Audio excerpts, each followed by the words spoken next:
AC Milan, a season-defining game perhaps for the Spurs. We'll take a look at the betting as we have it at matchbook.com. You can currently back Spurs at around even money. Well, exactly even money. 2.0. AC Milan are 4.2.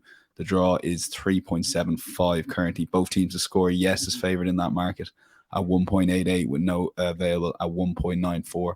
The Asian handicap line sees Milan get half a goal start at 1.98, and the total is 2.5, shaded a bit towards the under. So maybe Miguel will get you to set up the game for us again and just the narrative going into this, because Spurs obviously decided essentially not to win the FA Cup given all their changes. And we talked about this in the Weekend Football podcast, and Adrian said that Sheffield United had to make 8 changes themselves.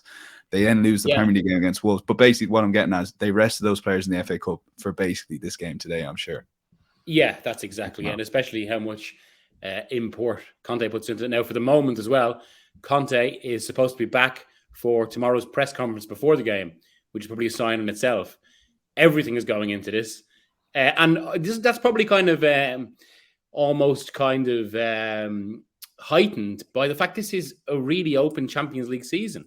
I really don't think there's anything close to an outstanding team that we've had in the last few years. Now, of course, sometimes it happens that emerges over the course of knockout stages, as we've seen with Real Madrid last season.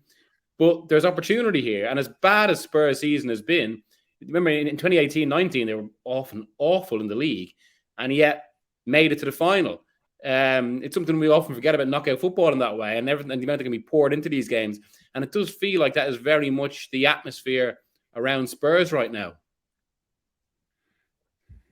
Yeah, it's one of the. And for a bet then for yourself, Miguel, are you leaning towards Tottenham both teams to score now as a bet here? Sorry, I kind of built myself up to a point there. And You're grand. Yeah. I do think this is going to be one where, I mean, I said it in the first leg, or I had the first leg to be fair, where I thought Spurs should be much better than Milan. And I still think that, but obviously Spurs have got so many issues going on. I think just the kind of the nature of this will mean that it's one of those all-in displays. I can see it being 2-0 to Tottenham maybe, so I'm going to go for Tottenham and both teams to score no. Yeah, currently available on the match enough as well. Yeah, 3.4 is the current price there, so quite a big price. Adrian, over to you on this one, and you're kind of in broad agreement on the Tottenham angle here. I guess like you do look at that front 2 or 3 with Kulusevski, Son, Kane. They have the firepower there big time. They do, yeah, and it's a big game for them, and yeah, I expect them to rise to the occasion. On winning to nil, I mean, the last 3 games in the Premier League, Spurs beat Chelsea, West Ham and Manchester City all to nil, didn't they? So, you know, continuation of that isn't hard to, hard to envisage. And AC Milan aren't a great side, are they? Let's be honest. I don't think they're especially strong. Got beat, didn't they, at the weekend by Fiorentina. Wasn't a particularly brilliant performance from them. And I was looking at AC Milan's away record, actually, in Serie A this season, away to the top 12 clubs in that division. They've only played 6. They've won 1, they've drawn 1, and they've lost 4. So the harder road trips domestically, there's no track record to suggest they can go on the road and win on a consistent basis. And of course, they did lose earlier on this season 3-0 very comfortably at Stamford Bridge against Chelsea. And you'd have to say Spurs are a marginally better team than Chelsea this season. So, yeah, I think there'll be some kind of bounce back. It's been an awful week for Tottenham, but I don't expect it to continue. And I think this is a good draw for them. I don't expect it to be a thrashing. I don't even guarantee that they go through. I think that it could be a narrow victory, a 1-goal margin, in which case we might go to extra time or even penalties. But I do think Tottenham on the nose for me at even money represents decent value. Okay, yeah, maybe perhaps just to take it into extra time. And Mark, before we get into your selection, Spurs are available at around 34.0 currently in the Matchbook Betting Exchange in the outright. Again, for people that want a fun one, perhaps to cheer on Spurs on Wednesday night. Yeah, not for me anymore. You've tipped them up enough this season, I think. Yeah, no, I've abandoned them now. Classically, as soon as we do it, well, Bentancur gets injured, and for me, that sort of wipes their opportunity to go deep in this competition. But they've been a really difficult team to second guess recently. The home wins and then just no shows away from home. Absolutely awful in the first leg. Just absolutely just diabolical. I know they had injuries and suspensions, but you assume they would rise to the occasion. An away knockout tie in the San Siro, just a wonderful place to go and play football. But they were so passive and lacking in direction and leadership. They looked really leggy. They looked unable to sort of change the flow of the game. The front men were starved of service as well. And I actually thought Sarr and Skip were actually pretty good in central midfield.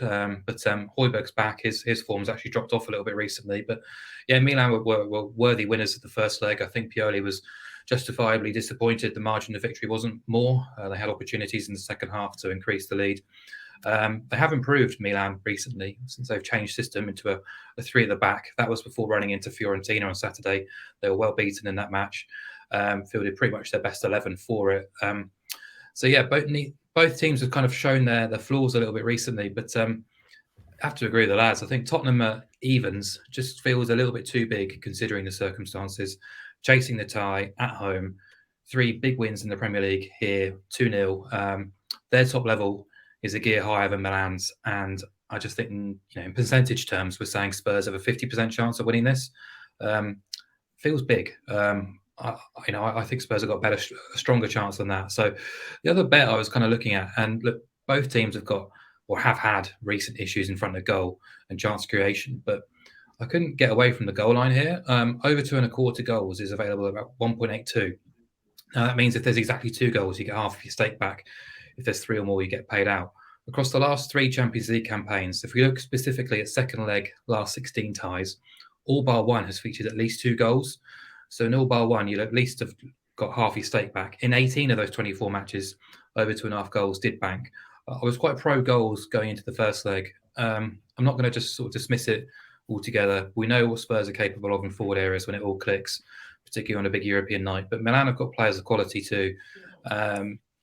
Wouldn't be too surprised if they contributed here and Spurs won. But I just thought the goal line was a little bit low considering where we are now in the campaign. It's a big tie, big match for both teams. Not expecting it to be a snooze fest like the first gig.